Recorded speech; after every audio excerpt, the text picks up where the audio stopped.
বুঝতে অসুবিধা হচ্ছিল, মানে আমার সাথে কথা বললে তোমার মা, তুমি বলছো ভালো হয়ে উঠবে। বেশ, ঋতুরাজের বাবার সঙ্গে কি ওকে ওকে, আমি ক্লিয়ারলি বলি, এরা দুজন হাজব্যান্ড ওয়াইফ ছিলেন। হ্যাঁ, আসলে ওনাদের বিয়ে হয়েছিল কিন্তু ডিভোর্স হয়ে যায়। তো ডিভোর্স হয়ে গেল, ওনাদের দুজনের একে অপরের প্রতি একটা আত্মিক টান ছিল।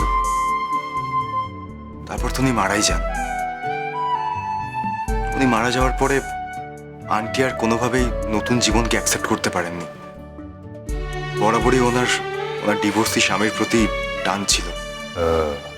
সেক্ষেত্রে কি আমার যাওয়াটা ঠিক হবে? দেখুন, মাম্মাম যখন চাইছে, দু একটা দিন প্লিজ। আই এম শিওর, মানে আমি এটুকু আপনাকে বলতে পারি, আমার মাম্মাম আপনাকে কোনো রকম অস্বস্তিতে ফেলবে না। না, আমি ভাবছি পুলিশ মানুষ, আবার যদি কোনো প্রশ্ন করেন, মানে প্রশ্ন তো করবেনই। করলে করবেন, আপনার কি? আপনার তো কোনো ভয় নেই। মানে প্রশ্ন করলে আপনার তো কোনো ভয় নেই, আর এমনিতেও তো আপনার কিছু মনে থাকে না। আর ধরুন উনি প্রশ্ন করলেন, আপনি উত্তর দিলেন, তার সঙ্গে তো আমার বাবার কিছু মিলছে না। আচ্ছা, আপনি ভেবে দেখেছেন, যদি আন্টি প্রশ্ন করলো, আপনি উত্তর দিলেন, সেই উত্তর দিতে গিয়ে এমন কোনো উত্তর আপনার মুখ থেকে বেরিয়ে পড়লো যেটা হয়তো আপনার পরিচয় খুঁজতে আপনার সহায়ক হয়ে উঠলো, সেটা ভালো হবে না? তাহলে হয়তো আপনি আপনার পরিবারকে খুঁজে পেলেন, সেটা তো আপনার ক্ষেত্রে ভালো হবে, তাই না?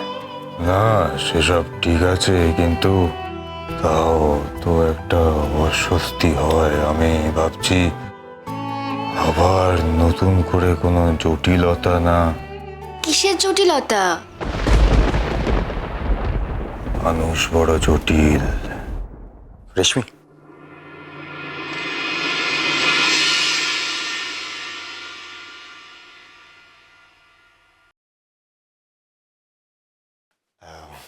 ওনাকে এভাবে ক্রস করো না।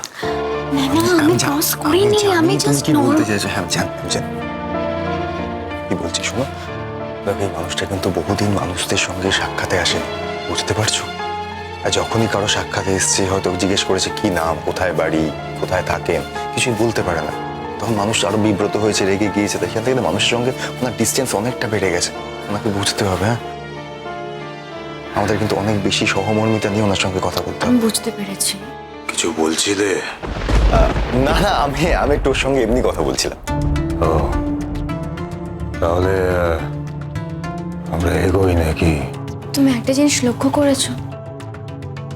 আজকে মাম্মাম যেভাবে কান্নাকাটি করছিল না, আমি মাম্মামকে কোনোদিনও এতটা কান্নাকাটি করতে দেখিনি। এতগুলো বছরে আমি এভাবে কখনো মাম্মামকে দেখিনি। বলছিলাম কোনোভাবে আমার জন্য উনি কাঁদছিলেন না তো? না, আমি বলছি আপনি তো উপলক্ষ মাত্র। আসলে আপনাকে দেখার পরে হয়তো ওনার কিছু পুরনো কথাবার্তা মনে পড়ে গিয়েছে। আসলে ওনার উপর দিয়ে খুবই ঝড়ঝাপটা গেছে, তো অনেক স্ট্রাগল করেছেন। লড়াই করতে করতে একটা সময় পরে তো মানুষ ক্লান্ত হয়ে যায়, তাই না? তখন একটু শান্তি খোঁজে। আর কি হয়, এই পুরনো স্মৃতিগুলো বারবার জীবনে উকি দিয়ে যায়, মানুষ তখন একটু বেসামাল হয়ে পড়ে। আমার মনে হয় আপনাকে দেখে ওনার বোধহয় এরকমই কিছু মনে হয়েছে। কিছু না, আমরা শুধু এইটুকুই চাইছি যে আপনি যদি কয়েকটা দিন ওনার সঙ্গে একটু থাকেন, থেকে ওনার কাছাকাছি একটু কথাবার্তা বলেন, তাহলে বোধহয় উনি বেরিয়ে আসতে পারবেন এই পুরো ব্যাপারটা থেকে। মানে আমিও সেজন্যই বলছি, দেখুন মানে মাম্মামের কাছে যখন এটা পরিষ্কার হয়ে যাবে যে ঋতুরাজের বাবা আর আপনি একই মানুষ নন, তখন মাম্মামও স্টেডি হয়ে যেতে পারবে না? হ্যাঁ, মানে এতে ওনারই উপকার হবে। কিন্তু আমরা তো আলাদাই। হ্যাঁ মানে হ্যাঁ, আপনারা তো আলাদাই লোক, ওনারা তো আলাদাই লোক। হ্যাঁ, মানে সেটা তো আমরাও জানি, আর এটা ওনার থেকে ভালো আর কে জানবে?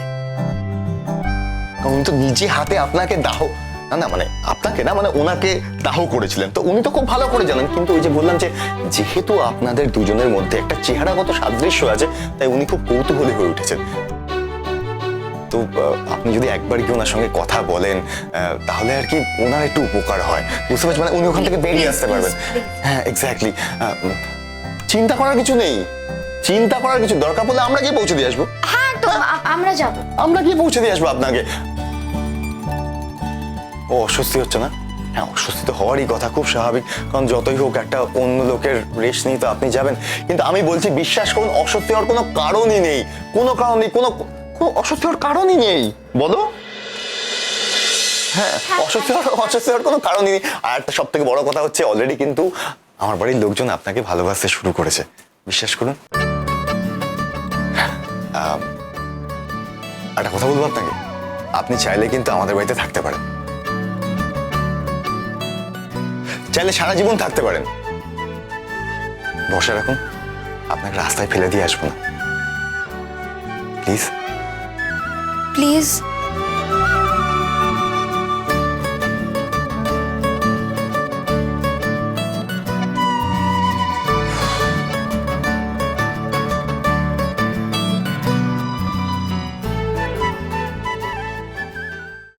বিশ্বাস করুন, আমি কিছু মনে করতে পারি না। আমি অনেকবার চেষ্টা করেছি, হ্যাঁ, তবে একদম যে মনে পড়ে না তা নয়। কিছু কিছু ফ্ল্যাশ আসে, আবার কিছু ঘটনা ঘটে, তারপর সেগুলো যেমন? আমার আপনাকে দেখলে মনে হয় আপনাকে আমি বহুবার দেখেছি। বহুবার দেখেছেন? হ্যাঁ, আপনাকে দেখেছি। কোথায় দেখেছেন? বলতে পারবো না, আমি বলতে পারবো না। আমি আপনাকে কোথায় দেখেছি আমি বলতে পারবো না। আমাকে কোথায় দেখেছি, কিভাবে দেখেছি, আমি কিছু জানি না, আমি বলতে পারবো না। বিশ্বাস করুন, আমি বলতে পারবো না, আমার কিছু মনে পড়ে না, আমি কিছু মনে করছি। ঠিক আছে, আপনাকে কিছু মনে করতে হবে না। অনুজ, এই নামটা আপনার চেনা? অনুজ, অনুজ, অনুজ, অনুজ, অনুজ, অনুজ, অনুজ, অনুজ, এই কেউ যেন ডাকতো, কেউ যেন ডাকতো। কে ডাকতো আপনাকে? মনে পড়ছে না, মনে পড়ছে না।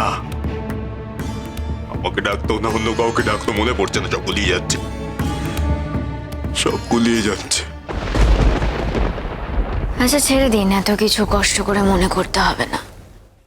বন্দুক চালাতে পারেন আপনি? বন্দুক? হ্যাঁ, পারি। আমি তো আরো অনেক ওয়েপন চালাতে পারি। কোথায় শিখলেন? এ তো জানি না। আপনি কি কখনো পুলিশে চাকরি করতেন? পুলিশে?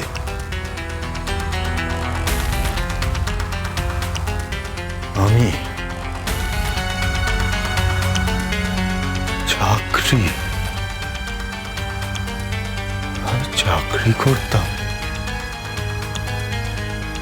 চাকরি করতাম, মনে পড়ে না তো। আমি দেখুন তো, পুলিশে? কখনো কি এই মেয়েটিকে এই পোশাকে আপনি দেখেছেন?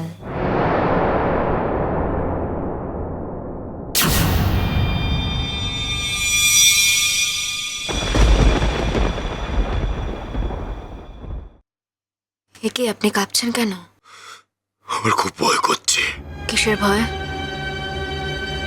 আমি জানি না কিসের ভয়, আমি বলতে পারবো না। আমার খালি মনে হচ্ছে, আমার যদি সবকিছু মনে পড়ে যায়, যা আমি মনে করতে চাই না, আমার মনে হচ্ছে আমার যদি মনে পড়ে যায়, যা আমি আর শুধরাতে পারবো না। আমার মনে হচ্ছে আমার যদি সবকিছু মনে পড়ে যায়, আমার যদি কষ্ট হয়, আমার যদি মনে হয় যে আমি আর এখানে থাকতে পারবো না।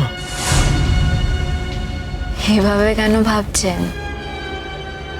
এমন কি আছে যেটা মনে পড়লে ক্ষতি হবে?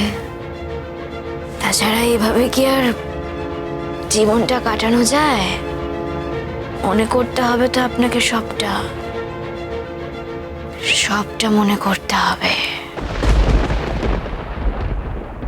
মৃত মানুষ কি করে জীবিত হয়ে উঠতে পারে? আমি তো তাকে নিজের হাতে দাহ করেছি। কোথাও কি কোনো ভুল ছিল? আমি হয়তো বুঝতে পারছি না, কিন্তু অনুজকে তো চিনতে ভুল হওয়ার কথা নয়। লক্ষ লক্ষ লোকের মধ্যে দাঁড়িয়ে থাকলেও ওকে আমি ঠিক চিনতে পারবো। কেউ তো দেখে মনে হচ্ছে আমার সেই অনুজ। একটা লোকের সঙ্গে আরেকটা লোকের এত মিল থাকে কি করে? ওই ঘাড়ের কাছে যে কাটা দাগটা, সেটা তো অনুজেরও ছিল, এরও আছে। অবিকল একই রকম, একই জায়গায় কি করে থাকতে পারে?